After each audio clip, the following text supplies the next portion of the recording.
rider's derailleur hanger bends on a gravel descent, 30 miles from anywhere. She pulls a multi-tool from her seat bag, bends it roughly straight, and finishes the ride slower but under her own power. A few towns over, a different rider's integrated cockpit develops a creak nobody can diagnose without a proprietary diagnostic tool the local shop doesn't own.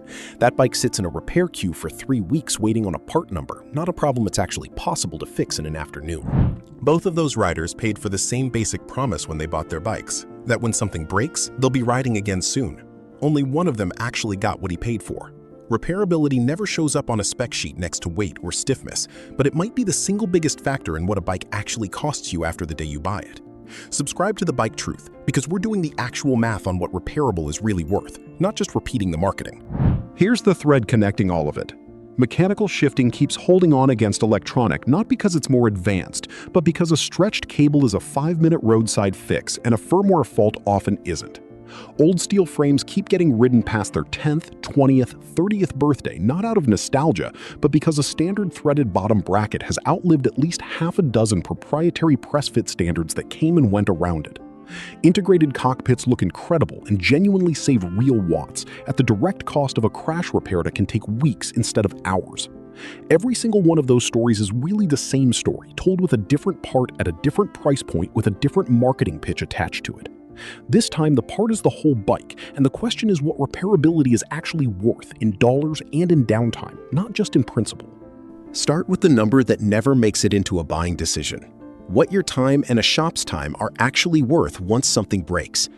General bicycle repair labor commonly runs somewhere between $50 and $100 an hour, and specialty shops handling more complex modern systems often charge $75 to $150. E-bike and electronic system diagnostics frequently start with a flat $75 to $150 diagnostic fee before a single part gets replaced. And a major repair involving a motor, battery, or proprietary controller can run anywhere from $400 to over $1,200 once labor and parts are both factored in. A basic tune-up alone routinely runs $75 to $200. None of that is a shop overcharging you.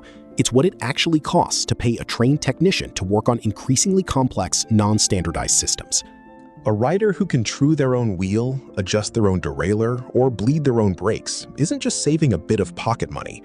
Over years of ownership, they're sidestepping an entire category of recurring cost that owners of more complex, less standardized bikes simply can't avoid, no matter how well they maintain the bike otherwise. Multiply even one avoided $75 diagnostic fee a year across a decade of ownership, and the total isn't small change. It's a genuine, compounding financial argument, not just a convenience. Bottom brackets aren't the only place this happens, and it's worth knowing the problem is bigger than one component. Longtime repair shops have pointed out that where the industry used to work with essentially 1 or 2 headset standards for decades, that number has quietly exploded into hundreds of variants across current bike lines, most incompatible with each other and most tied to a single manufacturer's specific production run. One repair shop's own account of this is blunt. A bike bought new for well over $5,000 can sit in a queue for most of a riding season or become permanently unrideable, waiting on a proprietary part that simply isn't being made anymore.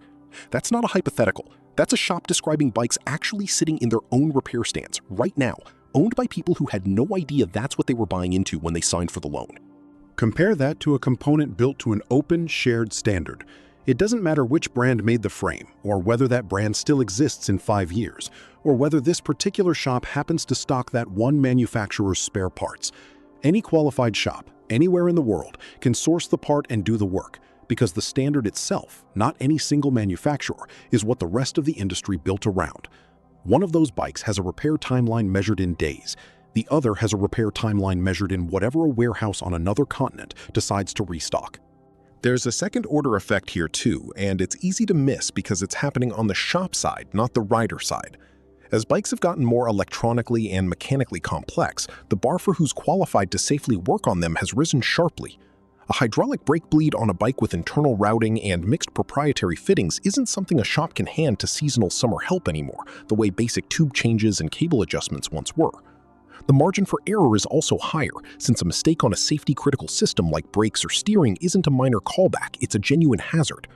That means fewer people are actually qualified to touch the newest, most integrated bikes, which pushes wait times up and pushes the training and pay required to keep good mechanics on staff up right along with it.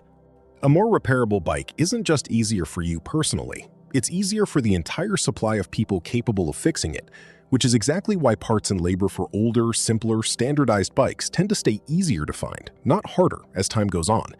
The complexity that makes a bike impressive on a spec sheet is the same complexity quietly shrinking the pool of people who can actually put it back together when it breaks.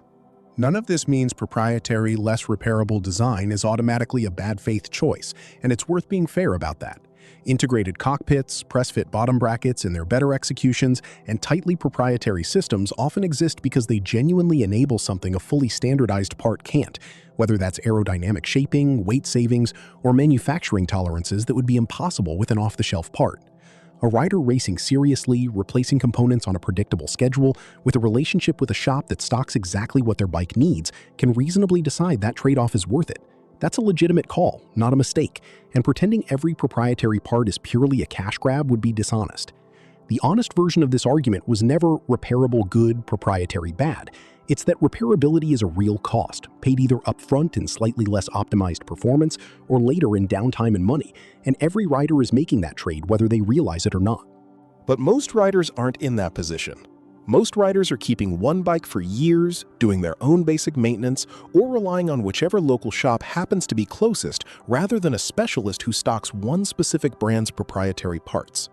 For that rider, repairability isn't a romantic ideal about simpler times.